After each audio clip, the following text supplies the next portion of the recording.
कहीं तो है सपना और कहीं याद, कहीं तो हंसी रे कहीं फरियाद। पल छिन तेरे मेरे जीवन की यही बुनियाद।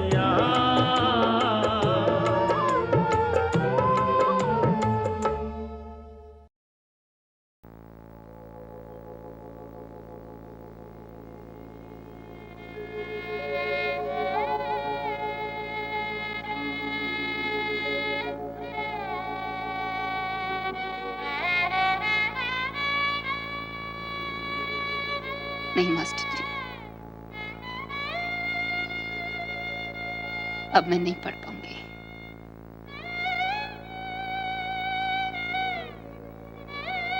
आपका ये फैसला ठीक नहीं है लाजो जी। पढ़िए, इम्तिहान दीजिए। घर के कामकाज से जो भी वक्त मिलेगा मैं पार्टी का काम करूंगी। और अब तो आप भी पूरी तरह उलझ गए हो इस काम में। हम दोनों का सारा ध्यान इनकलाब पर होना चाहिए। आपका पढ़ना भी इनकलाब का एक हिस्सा है लाजो जी। मास्टर जी, पढ़ना ही होगा तो मैं खुद पढ़ लूंगी। मैं नहीं चाहती कि आप। क्या नहीं चाहती लाजो जी? मैं कैसे बताऊं मास्टर जी? समझने की कोशिश करो। बताएंगी नहीं तो समझूंगा कैसे? सब कुछ बदल चुका है मास्टर जी। मैं तो नहीं बदला हूं। मैं नहीं चाहती मास्टर जी कि मेरी बदनसीबी की छाया आप पर पड़े। इनकलाबी होकर भी नसीब की बात करती हैं। मजबूर हूं करने को। बचपन में ही अनाथ हो गई। एक बूढ़े से जबरदस्ती शादी करा दी गई। सुहाग की रात मेरे लिए विधवा होने की रात साबित हुई। और जैसे ये कम नहीं था, ससुराल वालों ने मुझ पर पति को जहर दे के मारने का झूठा इल्जाम लगाया। जो कुछ भी हुआ उसे भूल जाइए। वो एक गंदा सपना था बस। अगर सपना होता तो भूल जाती मास्टर जी। हकीकत को कैसे भूलूं? हवेली, हम मीटिंग शुरू कर रहे हैं। मेरी पढ़ाई की चिंता छोड़ो मास्टर जी। पार्टी के काम की चिंता करो।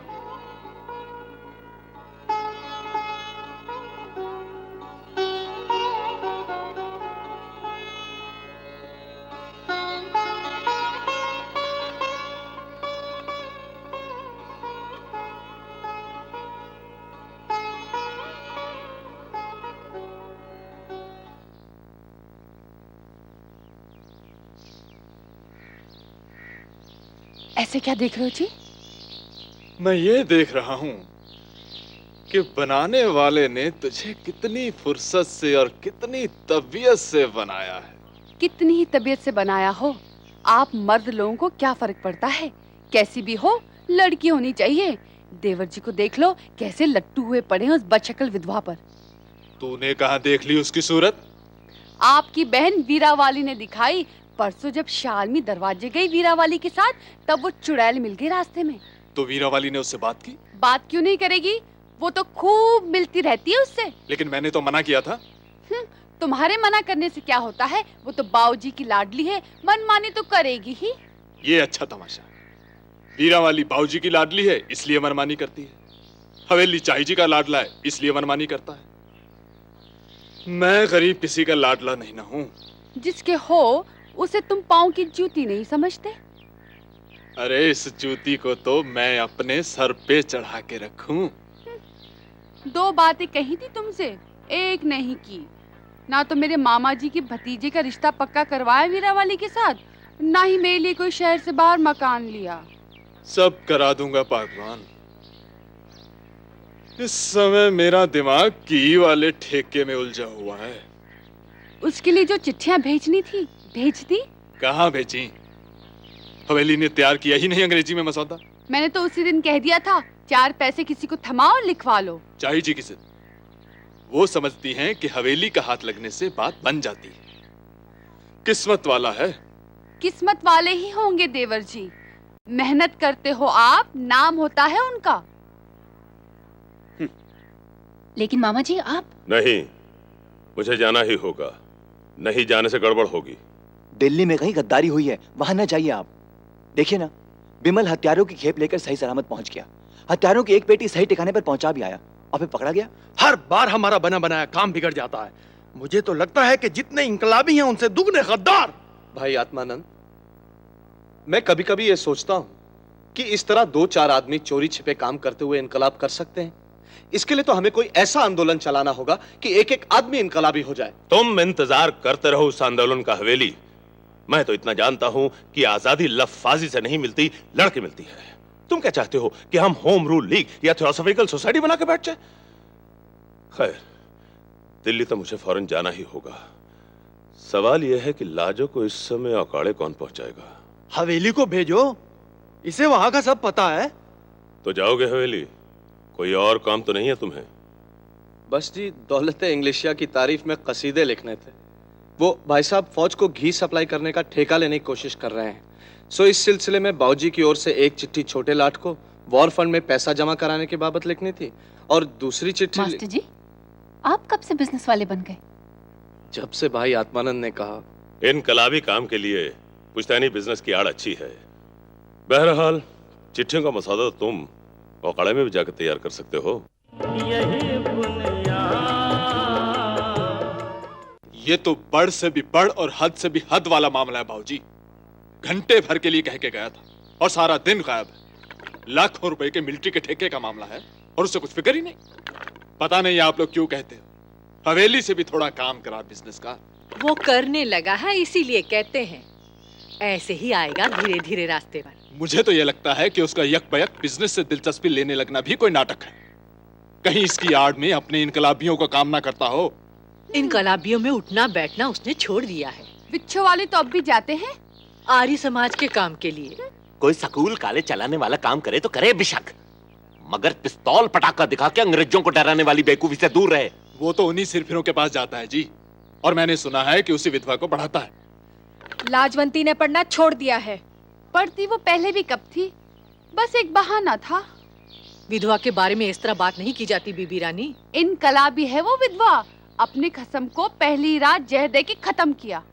आपकी उल्टी सीधी गप्पे ठोकते हो भरजाई जी।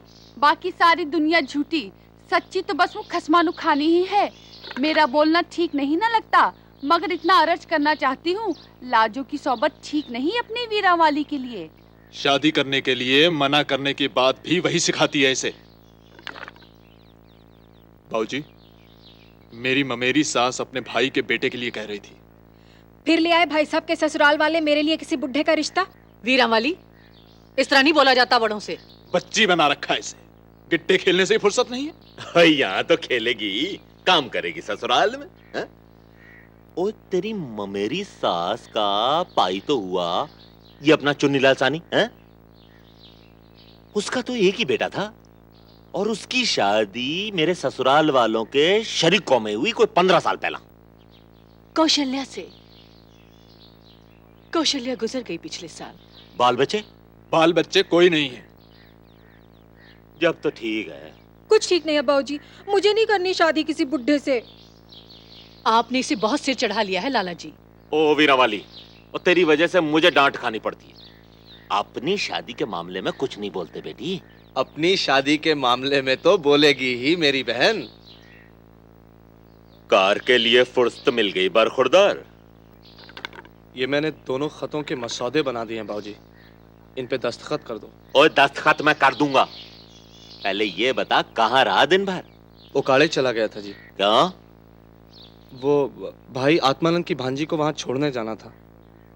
वो कौन है भला? वही विधवा लाजवंती।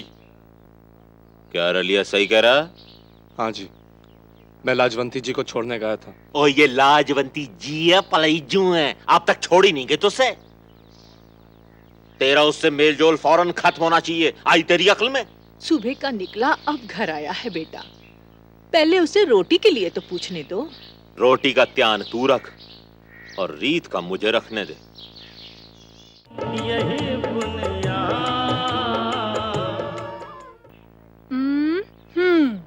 सज धज के तेरी गुड़िया बन गई दुल्हन। लो जी, आ गई ये दुल्हन, मेरे चाचे की चाची। ओए तेरे चाचे की चाची तो तेरी दादी की देवरानी हुई। नहीं, दादी की बहू हुई। चाचे के लिए गुड़िया बनवा दी और बुआ के लिए गुड्डा बनवा दे। बुड्ढा होने से तो गुड्डा होना अच्छा है। बधाइयाँ होवे जी, मिलिट्री को घी की सप्लाई का ठेका मिल गया है। वाह वाह, बल्ले भाई, चाई जी बाबूजी की असीसें, पुरखों के पुण्य और रब की मेहरबानी जी। ओए अपने रलिया पुत्र की मेहनत और सूझबूझ। हाँ। और हवेली की कलम का जादू किसी गिनती में नहीं। जब जब इससे दरख्वास्त डलवाई है तब तब फायदा हुआ है, और जब भी इसके नाम से सौदा किया है खूब मुनाफा कमाया है। अजी मैं तो कहता हूँ आप सारा बही खाता इसी से लिखवाओ, लेकिन इसे विच्छो वाली से फुर्सत मिले तब ना। बेचारा रोजाना घंटा सवा घंटा बैठने लगा है मुंशी जी के साथ। इधर दखा चिट्ठी, देखूं और क्या लिखा है। अंग्रेजी में है जी, आप कैसे पढ़ोगे? ये तो बस ठेके के बारे में है जी। और लाला जी की राय साहिबी के बारे में कुछ नहीं है इसमें? इसमें कहां से होने लगा, लेकिन आप बादशाह सलामत की इसी तरह खिदमत करते रहे तो राय साहिबी भी देर सवेर मिल ही जाएगी। मेरे ख्याल से साहब लोगों का शुक्रिया अदा करने के लिए हमें दावत करनी चाहिए। हलवाई बिठा लो घर में, बिरादरी को भी बुला लो। साहब लोगों के लिए दावत किसी होटल में करनी पड़ेगी, फ्लैटी में करवा लेंगे। मिलिट्री के आला अफसर, कमिश्नर, डिप्टी कमिश्नर को तो बुलाओगे ही, लेकिन दफ्तर के बड़े बाबू लोगों को भी याद रखना पुत्र। तुम्हारे ये चुंगी वाले हो गए, रेलवे वाले हो गए, टैक्स वाले हो गए, और सबको बुलाएंगे जी, और शहर के बड़े बड़े लोगों को भी।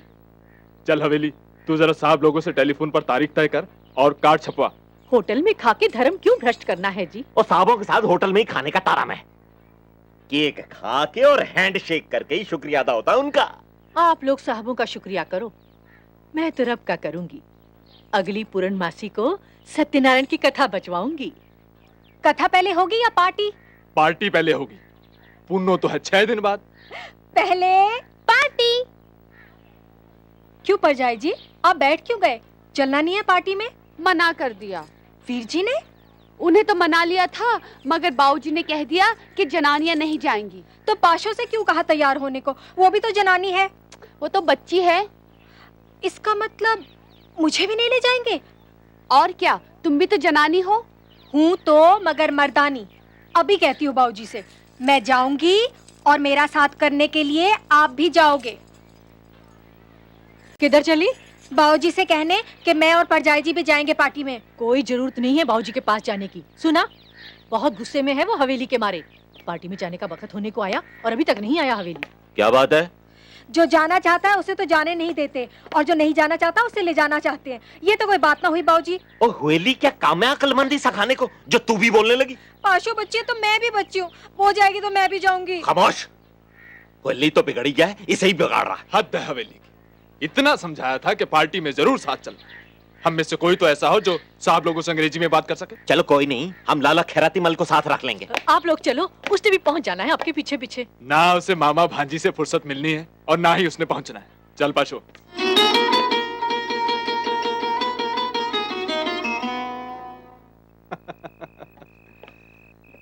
अरे यहाँ इस तरह क्यों बैठी हो? क्यों, क्या इसकी भी मनाई कर दी तुम्हारे बाबूजी ने? जी मैंने कहा सुनो तो, झंडे गड़ गए आज। यादगार पार्टी रही। लाहौर में जो भी नामी आदमी है हमारी पार्टी में आया, और तो और रॉबिन्सन साहब आया। लोग कहते हैं वो तो साहबों तक की पार्टी में बड़ी मुश्किल से आता है। बाबूजी ने मेमो से हाथ मिलाया। मेमे बोली thank you mister Lala ji, how do you do. How do you do. अब जा, जाके सो जा। क्या बात है, अब भी कोप भवन में बैठी हो? भाई मैं तो तैयार था ले जाने को, लाला जी नहीं माने। मुझे वहां ले जाते तो मेमो से मिलने का मजा किरकिरा ना हो जाता। जितनी भी मेमे वहां आई थी तेरे सामने सब डैम फूल लग रही थी। मैं इसी मारे तुझे वहां नहीं ले गया, कहीं मेमे तुझे देखकर जल के खाक हो जाए और साहब लोगों के कान पर दे हमारे खिलाफ। ओए राय साहब भी लेनी है कि नहीं लेनी है? बातों में बादशाह, करने धरने में सिफर। बोल, क्या तो करें और क्या तो धरें? तूने शहर से बाहर रहने की फरमाइश की थी। तो मैंने सिविल लाइंस में एक कोठी का सौदा कर डाला है। तो हम बाहर रहने चले जाएंगे? रहने तो नहीं, छुट्टियां मनाने। तुम्हें कहाँ छुट्टी होती है? एक भाई को बिजनेस से छुट्टी ही छुट्टी है, तुम्हें काम ही काम है। हद हो गई, पार्टी में आखिर तक नहीं आया। वहां कई साहब लोग उसके बारे में पूछ रहे थे कि लाला जी आपका जो बेटा गवर्नमेंट स्कूल में पढ़ाता है वो कहाँ है। हमें झूठ बोलना पड़ा कि बीमार है। बिच्छों वाले गए थे आज भी देवर जी, लौट के यूं बोले चाय जी से, मैं कोई अंग्रेजों का पिट्टू हूँ जो उस पार्टी में जाता। चाचा जी तो चल दिए। देवर जी ने अंग्रेजों की नहीं भगवान के खिलाफ भी बगावत की है। ये तो ना जी साहब लोगों के पिट्टू है ना भगवान के। इतनी बहस की पुत्र, फिर भी बात वही की वही रही। मैंने सुन लिया है कि तू आर्य समाजी बन गया है, मुहूर्त नहीं पूछता। लेकिन मैंने जो कहा उसका कोई मतलब नहीं तेरे वास्ते। चाय जी, मैंने कह तो दिया था कि मैं भले ही सुनने ना बैठूं, लेकिन कथा के समय घर पर मौजूद जरूर रहूंगा। एक साथ दो जगह रहने का जादू सीख लिया है क्या देवर जी? बीबी रानी तू चुप कर, मुझे बात करने दे। हवेली पुत्र, तू क्यों जा रहा है? कहाँ जा रहा है? जी, एक जरूरी मीटिंग में जाना है। उनकी मीटिंग मेरी सत्यनारायण की कथा से भी ज्यादा जरूरी होने लगी है तेरे लिए। चाय जी, मैं कथा शुरू होने से पहले आ जाऊंगा। लाजवंती की कथा सुनने बैठ गए तो सत्यनारायण की कथा कहाँ याद रहनी है देवर जी को?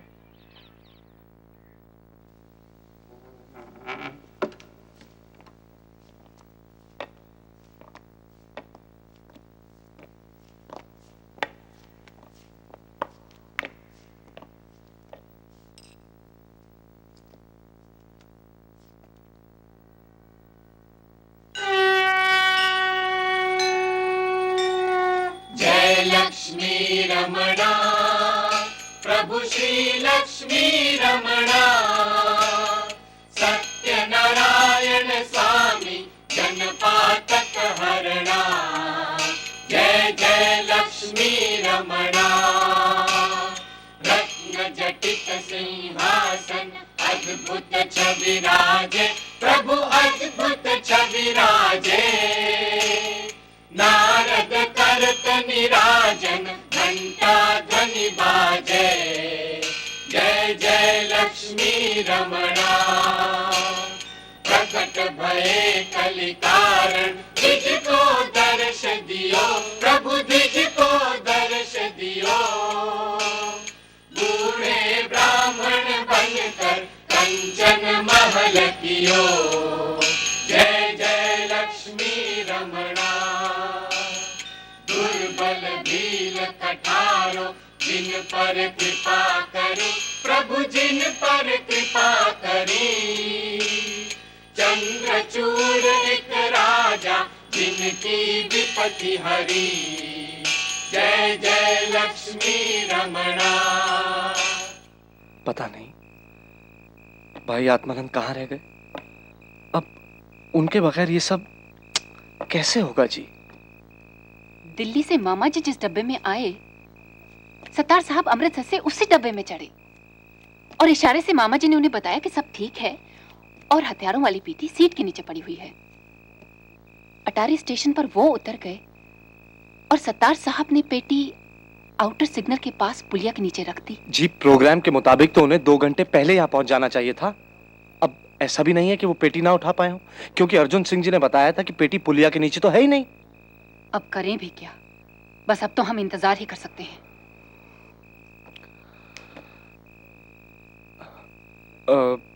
जी, मैं थोड़ी देर के लिए इजाजत चाहूंगा, मुझे घर जाना है। क्यों? एक जरूरी काम है। आज की इस मीटिंग से भी ज्यादा जरूरी? हथियारों के खेत पहुंचते ही आप सबको जाना होगा और वैसे ही देर हो चुकी है। जी, घर में सत्यनारायण की कथा है। आर्य समाजी और क्रांतिकारी का कथा में क्या काम? जी, असल में चाय जी ने बहुत जोर दिया था। खैर, कथा तो अब तक खत्म हो चुकी होगी, कम से कम प्रसाद लेने तो पहुंच जाऊं। ठीक है जी, जल्दी आ जाइएगा। बस जी, मैं गया और आया। इस बीच अगर भाई आत्मानंद या कोई और आ जाए तो आप मुझे खबर करा देना।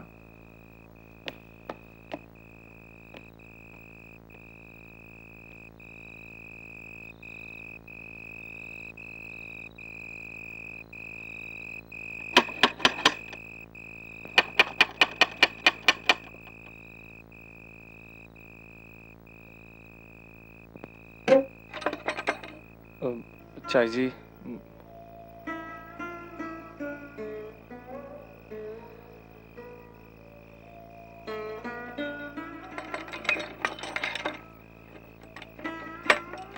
चाय जी, मैं माफी चाहता हूँ। मैं पुत्र, मेरी माफी तो तुझे हमेशा मिली हुई है, लेकिन मेरे भगवान की माफी की फिक्र कर। असल में हुआ ये कि मैं कुछ नहीं जानना चाहती, ये सब तो अपने बाबूजी को ही समझाना। मैं उनसे बाद में मिल लूंगा, मुझे अभी फिर जाना है। तो फिर आया ही क्यों? प्रसाद लेने। जाना कहाँ है? वहीं जाना होगा जहां अब तक बैठे थे।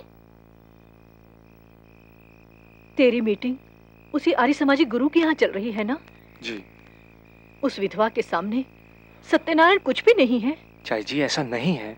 जैसा भी है अपने बाबूजी को समझाना। मेरी समझ से तो परे हो चुका है ये मामला। अच्छा, मुझे जल्दी से प्रसाद दे दो।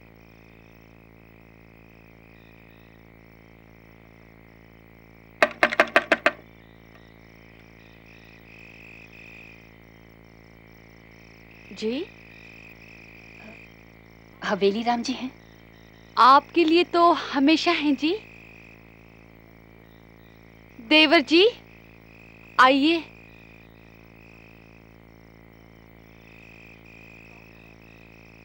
कौन आया है?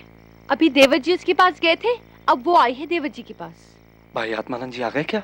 इधर आप गए और उधर मामा जी छत के रास्ते पहुंच गए। थोड़ी देर में पुलिस का छापा पड़ा और वो मामा जी को पकड़ के ले गए। अरे मगर उनकी दुकान पे तो छापा नहीं पड़ा ना? पता नहीं, पर शायद अर्जुन सिंह जी और डॉक्टर सत्तार साहब भी पुलिस के कब्जे में हैं। अच्छा, आप घर चलिए, मैं अभी जाकर देखता हूँ। जी। हवेली प्रसाद तो खा ले। मैं अभी आया चाय जी। दीवाने हो गए हमारे देवर जी। दूर करनी ही पड़ेगी ये दीवानगी।